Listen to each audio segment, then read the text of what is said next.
श्रीक्षेत्र पुरी रे विश्व प्रसिद्ध रथयात्रा आषाढ़ मासर शुक्ल पक्ष द्वितीय तिथि में अनुष्ठित हुए। ए वर्ष अर्थात 2026 मसीहा जुलाई मासर 16 तारिख में जहाँकि से दिन था आषाढ़ शुक्ल द्वितीय तिथि में विश्व प्रसिद्ध रथयात्रा अनुष्ठित होता सर्वत्र मत हो किंतु आम श्रीक्षेत्र पुरी रथयात्रा हूँ विश्व प्रसिद्ध।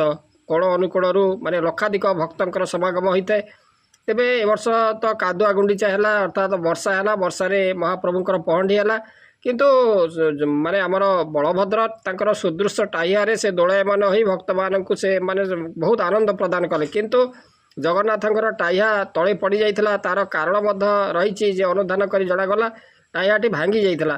तेबे प्रश्न उठुछि जे दुई जड़ा कहीं टाइया करागला तले पड़गले से टाइया को पुणी महाप्रभु ठारे संजोग करा जाए नाही। ये रही तार विधि से जो सेवक मैंने से जेहेतु भांगीगला एवं अनेक मत देउचंती जे से माने महाप्रभुंर मस्तक से जो टाइया को संजोग करते भूल ढंग से राघव दास मठ ये जो तांकर टाइया को माने से जोगई दियंती।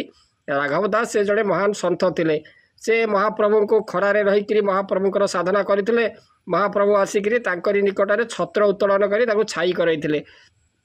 तेणु यह जानापर से जो भक्त राघव दास से सन्थ से महाप्रभु को तांकर ये रथ यात्रा सुदृश्य टाइया जोगैवाई से महाप्रभु प्रार्थना करते दूर भक्त माने ये महाप्रभु को बहुत सुंदर भाव में माने भल भाव देखिपारे से टाइया थिले महाप्रभु मत अधिक आकर्षणीय लगे। किंतु ए वर्ष कौन है टाइयाटी महाप्रभु जगन्नाथ टाइया लगी नाला महाप्रभुंर बदन विषन्न माने भली भाव देखा जाउथला जे भक्त माने निराश होते से अनुभव है जे महाप्रभुंर मुखमंडल सुखी जाइए।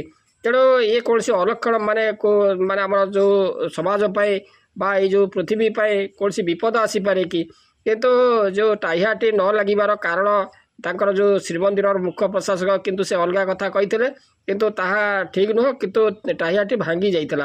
आमर दुई जोड़ा टाइया आसबार आवश्यकता थिला बोली मध अनेक मत दियंती। तेणु से जो दुई जड़ा टाइया कहीं करा जाऊ नहीं महाप्रभुंर ये जो तांकर जो मस्तक लगी हेबाई एवं राघव दास मठ से कौन दुई जड़ा टाइया करें से विषय आज आम जाना। तेबे टाइयाटी महाप्रभुंर मस्तक एभली भाव में संजोग कराए संयोजित कराए जहाँकि महाप्रभु पाहुंड पकेवा खड़े से दुई फल होकरी से जो खोली जाए से जो टाइया एवं से पछ को झुंकीवा खणी बुझी होई से अनन्न उद्वेलन सृष्टि करे जो टाइया। एथर जो महाप्रभु से गुमुटर बाहर बेले हरिबोल हुड़हुड़ी रे उछुड़ी पड़ता सत किंतु माने आखि खोजुवा से जो टाइया महाप्रभुंर मस्तक नथिला सते जमी लगुला जे राजा तो आसुचंती किंतु तांकर मुंडरे जो शिरभूषण नाई। तेणु एभली जो अभाव बोध माने सह्य करने भक्त पक्षे माने संभव नाथिला एवं भक्त माने कहउचंती जदि गोटे टाइया भांगिकी तले पड़गला पर ताको उठाई माने पुनर्बार महाप्रभुंर जो शिर रे लगैबार विधि नाही यह ग्रहण योग्य माने किंतु जेतबेले विधि नाही यह ग्रहण योग्य मात्र माने कोटी ओडियांकर मौड़मणि आउ गोटे अतिरिक्त टाइया कौन पर तैयारी करा जाइकरी रखा जाई नथिला। एभली भाव में भक्त मानकर तांकर प्रश्न जे महाप्रभु श्री जगन्नाथ एवं बलभद्र माने दुईटी टाइया एवं देवी सुभद्रा गोटे जो पानिया चूड़ प्रस्तुत होती तेज राघव दास मठ पक्षर यहाँ जोगई दि जाउछि सत किंतु दुई सेट प्रस्तुत करा जिवो नाही काहीकि बोली मध्य प्रश्न करछंती जड़े सेवायत एवं तांकरी मत हूँ टाइया बांधिबार जो अनभिज्ञता जो एभली घटिला। तेणु आउ तीन टाइया थिले एभली जो अभावनीय दृश्य माने घटी न था टाइया बांधिबा दायित्व जो माने थिले तांकर सेदिनर जो कार्य संपर्क में तदंत करा जो बोली मध्य से माने दाबी करिसंती। रथयात्रा पर ए संपर्क में आलोचना करा जाय दायित्व थिबा व्यक्ति विरुद्ध में दृढ़ कार्यानुष्ठान हेउ बोली मध्य भक्त माने दाबी करिसंती। 1996 नवकलेवर वर्ष ठारू ये जो टाइया प्रस्तुति करि आसुथबा जड़े सेवक बसंत महाराणा तांकर कहिबा मुताबक टाइयार मुख्य उपादान होउछि कौन ना बाउंश बेत तापरे पानी सोल एवं बाउंश पातिया काठी प्रस्तुत करा जाए एवं बेत को मोड़ी से टाइया को पानपत्र आकृति ताकू दिया जाए एवं यही जो बाउंश पाती काठी माने जो बाउंश पाती काठी पानी सोल प्रस्तुत फूल कारुकार्य संजोग होता है एवं पानी सोलरे वर्षा पानी पड़े यह पानी को शोषी निए। तेणु टाइया भारी हेबा स्वाभाविक मात्र एथिपाई संपूर्ण टाइया शून्य करी ये जो महाप्रभुंर ये जो पहंडी करवा या माने ताको माने एभଳି କରିବା ତାଙ୍କ ପକ୍ଷରେ ଯେଉଁ ସହ୍ୟ ହେଉନାହିଁ, ବହୁତ କଷ୍ଟ ଦେଉଛି ବୋଲି ସେ ମଧ୍ୟ କହୁଛନ୍ତି। ଏବଂ ରାଘବ ଦାସ ମଠ ଆନୁକୂଲ୍ୟରେ ଏଇ ଟାହିଆ ସେବା କାହିଁ କେଉଁ କାଳରୁ ତାହା ଚାଲି ଆସିଛି। ତେଣୁ ଆମର ଯେଉଁ ରଘୁ ଦାସ ବା ରାଘବ ଦାସଙ୍କର ବା ଅନେକ କହନ୍ତି ରଘୁ ଅରକ୍ଷିତଙ୍କର ସମୟରୁ ଏଇ ଯେଉଁ ଟାହିଆ ମହାପ୍ରଭୁଙ୍କ ଠାରେ ଲାଗି ହେବାର ଏ ରହିଆସିଛି। ତେଣୁ ବାଉଁଶରୁ ପାତ କରାଯିବା ପରେ ବେତ, ପଟ, ସୂତା ଏବଂ କଇଁଥ ଅଠା ସାହାଯ୍ୟରେ ଏହାକୁ ବନ୍ଧାଯାଏ ଏବଂ ଏହା ଉପରେ ସୋଲରେ ଯେଉଁ ଚୌକ, ପାନପତ୍ରୀ, ତୀର, ପାଖୁଡ଼ା ଆଦି ପ୍ରସ୍ତୁତ କରାଯିବା ପରେ ଚିତ୍ରକର ଏହା ଉପରେ ରଙ୍ଗ ସ୍ପର୍ଶ କରିଥାନ୍ତି।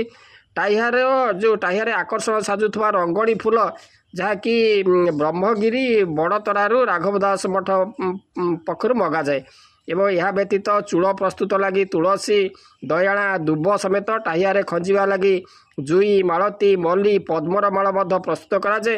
କିଛି ଫୁଲ ଭକ୍ତମାନେ ଯୋଗ ଦେଉଥିବା ବେଳେ ଆମର ଶ୍ରୀମନ୍ଦିରରୁ ଦୟାଳା ଆସେ ଏବଂ ମହାପ୍ରଭୁ ଜଗନ୍ନାଥଙ୍କ ପାଇଁ ପ୍ରସ୍ତୁତ ଟାହିଆରେ କେତେ ଲାଗେ ନା 37ଟି କାଠି ଏବଂ ବଳଭଦ୍ରଙ୍କ ଟାହିଆରେ 31ଟି କାଠି ବ୍ୟବହୃତ ହୁଏ ଏବଂ ସୁଭଦ୍ରାଙ୍କ ପାଇଁ ତ୍ରିଭୁଜ ସଦୃଶ ଟାହିଆ ପ୍ରସ୍ତୁତ କରାଯାଏ। ଏହାକୁ ପାନିଆ କୁହାଯାଏ। ତେବେ ସୁଦର୍ଶନଙ୍କ ପାଇଁ କିଆ, ଦୁବ ଏବଂ ଫୁଲରେ ପ୍ରସ୍ତୁତ ଚୂଳ ଚନ୍ଦ୍ରିକା ପ୍ରସ୍ତୁତ କରାଯାଏ। ମହାପ୍ରଭୁ ସେ 7 ପାହାଚକୁ ଓହ୍ଲାଇବା ପରେ ମହାପ୍ରଭୁଙ୍କର ମସ୍ତକରେ ଏହାକୁ ଲାଗି କରାଯାଇ ତାଙ୍କର ପହଣ୍ଡି କରାଯାଏ। ତେଣୁ ଭକ୍ତମାନେ ସେମାନେ ଅନୁରୋଧ ରଖିଛନ୍ତି ଯେ ଆସନ୍ତା ବର୍ଷକୁ ଯେଭଳି ଭାବରେ ମହାପ୍ରଭୁଙ୍କ ପାଇଁ 2 ସେଟ୍ ଏଇ ଯେଉଁ ଟାହିଆ ପ୍ରସ୍ତୁତ କରାଯିବ ଏବଂ ଯାହାଫଳରେ କି ମହାପ୍ରଭୁଙ୍କର ଗୋଟିଏ ଟାହିଆ ଯଦି ପଡ଼ିଯାଏ କୌଣସି ଅସୁବିଧା ହୁଏ ଆଉ ଗୋଟିଏ ଟାହିଆ ସେଥିରେ ସଂଯୋଗ କରି ମହାପ୍ରଭୁ ନିଶ୍ଚିତ ଭାବରେ ରାଜକୀୟ ବେଶରେ ସେ ଆସିବେ, ତାଙ୍କର ପହଣ୍ଡି କରିବେ। ଭକ୍ତମାନେ ସତୃଷ୍ଣ ନୟନରେ ଅନେଇକିରି ରହନ୍ତି ମହାପ୍ରଭୁଙ୍କର ଏଇ ଯେଉଁ ସୁଦୃଶ ଟାହିଆ ସହିତ ମହାପ୍ରଭୁଙ୍କର ଚକାଡୋଳକୁ ଦର୍ଶନ କରି ସେମାନେ କୃତାର୍ଥ ହେବେ।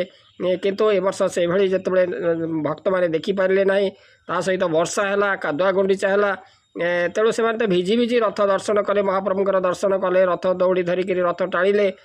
ତାଙ୍କର ଯେଉଁ ରଥେତୁ ବାମନଙ୍କ ଦୃଷ୍ଟା ପୁନର୍ଜନ୍ମ ନ ବିଦ୍ୟତେ ଏଇ ଯେଉଁ ଆଶା ନେଇ ଭକ୍ତମାନେ ଶ୍ରଦ୍ଧାଳୁମାନେ ସେମାନେ ଆସିଥିଲେ ଶ୍ରୀକ୍ଷେତ୍ରକୁ। କିନ୍ତୁ ମହାପ୍ରଭୁଙ୍କର ତାଙ୍କର ଯେଉଁ ରାଜକୀୟ ବେଶ ଯାହାକି ସୁଦୃଶ ଟାହିଆର ଯେଉଁ ଆକର୍ଷଣ ସେଇଟା ସେମାନଙ୍କୁ ନିରାଶ କରିଥିଲା।